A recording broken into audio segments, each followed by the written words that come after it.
குற்றவாளிகளில் மதம் பார்த்து சலுகை கேட்கும் போக்கு தமிழகத்திற்கு ஆபத்து. இந்து முன்னணி மாநில தலைவர் காடேஸ்வரா சி. சுப்பிரமணியம் அவர்களின் பத்திரிகை அறிக்கை.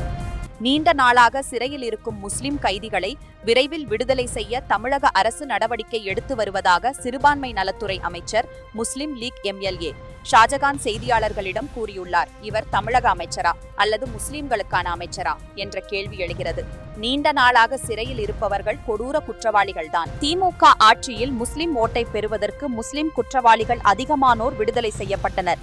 மீதி சிறைவாசிகள் நீண்டகால பரோலில் அனுப்பி வைக்கப்பட்டனர். ஆக அப்பாவி சிறைவாசிகள் மீது இந்த அரசியல்வாதிகளின் மனிதாபிமானம் வெளிப்படுவதில்லை. வாக்கு வங்கி அரசியலுக்காக தேச நலன்களை பலி கொடுப்பதை மக்கள் புரிந்து கொள்ள வேண்டும். வெளியில் வந்த பயங்கரவாதிகள் கண்காணிக்க காவல்துறை நடவடிக்கை எடுக்கிறதா என்ற கேள்வி எழுகிறது.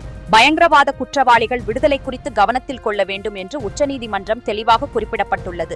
ஆனால் கடந்த திமுக தலைமையிலான தமிழக அரசு கொல்லைப்புற வழியாக இதனை செயல்படுத்தியது. புதிய அரசுக்கு பெரும்பான்மை இல்லாத பலவீனத்தை பயன்படுத்தி முஸ்லிம் லீக் சதி செய்வதாக தெரிகிறது.